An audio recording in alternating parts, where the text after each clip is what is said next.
donc ñun programme bi ñu am dafa am ñaari période yoo xam ne ci lañ ko bëgg a dérouler ba première période bi 100 jours lañ ko wax 100 jours yoo xam ne li ñu naqari ci biscuiterie yi muy calte gi fi nekk donc dinañ ko mën a résorber ba nga xam ne biscuiterie yi dina changer visage ak activités yi nga xam ne nag moo ciy ànd ndax programme la c'est un programme assainir les finances yooyu yëpp ci environnement bi la bokk deuxième période bi muy le restant c'est-à-dire 4 ans et 265 jours loolu programme boobu dañ ko jël ça va tourner sur 7 axes yoo xam ne donc li ñuy wax mooy axe bu njëkk bi mu nekk environnement ak cadre de vie parce que ku wax environnement wax cetal donc ñu cetal ko bu baax a baax buñ ko cetalee bu baax a baax donc defaraat tali yi parce que am na quartier yoo xam ne am na tali daal di defaraat créer foo xam ne dañu fay tabax ay tali ak ay pavé diggante ñaari tali biscuiterie benn tali mais cité Bissap moom dañuy def benn restructuration kooku toujours ci cadre de vie bi ci la bokk marché yi fàttewuñ leen parce que marché yi il faut que en relation avec le ministère chargé de l'hygiène publique que ce soit les sapeurs-pompiers que ce soit l'UCG donc dañuy am programme boo xam ne dañuy dugg ci marché yi nettoyer ko ba mu set yooyu yëpp ci diir bu gàtt la acte 2 bi axe 2 bi moom mooy santé et action sociale li ma koy wax ku nekk xam nga ni biscuiterie dafa amul benn structure sanitaire digne de ce nom dispensaire fi nekk te ci lu gaaw dispensaire bi dinañ soppi melokaanam parce que biscuiterie a plus de 100 000 âmes te wax dëgg yàlla maternité amu fi centre de santé amu fi centre de santé boobu donc en relation avec la ville de Dakar loo xam ne dañ koy tabax ba pare équiper ko pour les populations de biscuiterie pour le social kooku aussi dañ ci laal muy loo xam ne ku nekk xam nga ni la commune est éminemment sociale bala muy recevoir les compétences yi nga xam ne état da ko dénk ci loolu nit ñi askan bi dinañu yëg mairie bi dinañ ko yëg ci ay activités yoo xam ne dinañ ko mëne ba nga xam ne ñoom kenn ku ci nekk mu commencé ko ci bàjjanu gox yi nga xam ne santé communautaire ñoom ñoo koy yor di dem ci nit ñi donc ba nga xam ba ci ndimbal gi nga xam ne dañ koy jox population yi donc beneen axe bi kii axe 3 bi muy éducation et formation éducation ku nekk xam na ni gone yi suñuy gone lañu te dañoo toll ci foo xam ne seen salle de classe yi tàng na metti na te boo bëggee xale toog ci école di jàng donc c'est le terme que j'utilise il faut ñu adoucir la salle de classe xale yi mën ci gis seen bopp mais am na lu am solo parce que dañoo nekk ci zone boo xam ne buñ nee zone bu naat la dañuy wax suñu lu ñu neex donc borom kër yi léeg-léeg dañuy xëy am difficulté xale yi ndékki léeg-léeg xale yi añ sax mënuñu ci jaar ndax bu ñu waree gontaat dañuy obligé toog école ba ndax xam nañu bu ñu demee seen kër duñu lekk foofu ñu ne yaayu élèves yi dañuy jël def leen association defal benn cantine scolaire ci biir école bi yaay yi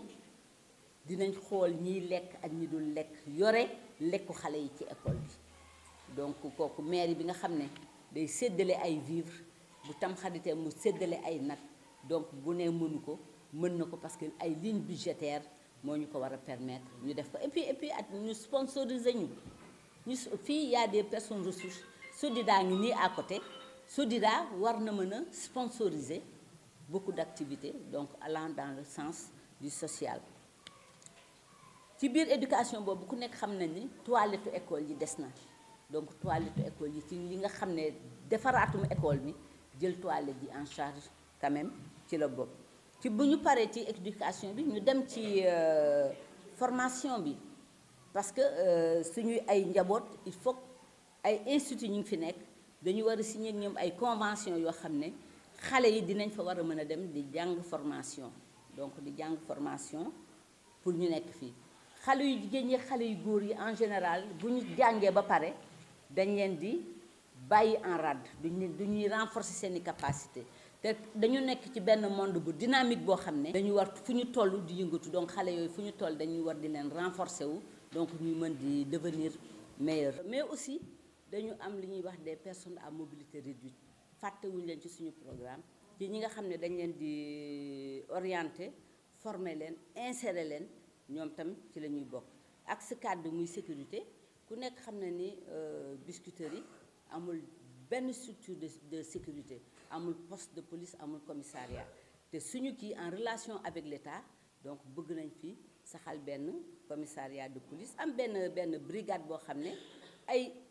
jeunes lañu yoo xam ne dinañ mën a dissuader seeni ay jarbaat yi nga xam ne jël nañu chemin boo xam ne gënul mais aussi dinañ renforcer l'éclairage public. beneen axe bi muy la réhabilitation et la restructuration des marchés yi dañ ko wax donc marché yi foog maire bi jox ko askan jox ko les acteurs les parties prenantes au niveau des kii ñu am comité de gestion boo xam ne ñoom ñooy jël seen bopp en charge donc mën ko améliorer. beneen bi muy les cultes li ñuy wax dinañ jàppale imam yi nga xam ne ñoom ñoo yore suñu mosquée yi dinañ jàppale curé bi jox leen ay indemnités yoo xam ne ci programme bi looloo ci gën a fës jox leen ay indemnités yoo xam ne ni délégué de quartier yi amee indemnité donc imam yi dinañ ko am délégué yi ba ci bàjjanu gox yi ñoom ñëpp dañ leen di jox indemnité parce que loolu dafa am. axe bu mujj bi muy sport et culture sport bi tout va tourner autour de la petite catégorie donc petite catégorie coupe du maire ñu jël ko petite catégorie IAS yi ñu delloowaat ko ci école yi donc li ñuy wax am na terrain yi fi nekk ñu mën leen synthétiser def leen gazon synthétique boo xam ne bariwul yi nekk terrain normal ñu def ko bu fekkee ni yu ndaw la ñu def ko quand même terrain 7-7 nit ñi daal di ciy mën di éclore. bu mujj bi muy culture yàlla dafa def ni ñu defee IAS yu ci école la ñu bëgg def l'art dramatique au niveau des écoles parce que kooku expression la boo xam ne li nga bëgg a def ci xale bi mën nga ci jaar def ko ci donc créer festival pour les différentes ethnies et un fonds pour xale yi nga xam ne dañu commencer musique commencer danse maire bi mën leen jàppale pour bu ñuy génnee ay single ou bien ñoo xam ban projet la ñu am boo xam ne maire bi mën na ci participer pour que la culture mën a dominer te nag bu vacances jotee bëgg nañu mettre en place centre aéré boo xam ne xale yi quand même dinañ gis seen bopp mën a rencontrer wu donc mën a éclore d'une façon ramassée daal loolu mooy programme bi nga xam ne dañ ko tëraloon. léegi li ñuy ñaan nag nit ñi dañu am réforme bi 23 janvier dañuy voter 2 fois mais bëgg nañu aussi xale yi ñu dem jëli seen carte électeur carte yaa ngi au niveau de la commission di xaar donc xale yi dernier virage bi ñu ngi ci dernier virage bi donc d'ici vendredi prochain samedi donc ñëpp war nañu jëli seen carte électeur te votu ren bi ñaari yoon la ñuy voter donc dañuy voter pour la commune voter pour la ville donc pour la commune li may wax rek boo ñëwee jël bulletin yi candidat bu nekk dafa am bulletin boo ñëwee au moins war nga mën a jël 5 bulletins boo jëlee daal di daw ci mbañ gàcce bi dugal fa sa bi ngay tànn mooy tànneef bi nga daal di jël dugal ci enveloppe bi def ci urne commune bi daal di ñëwaat ci ville bi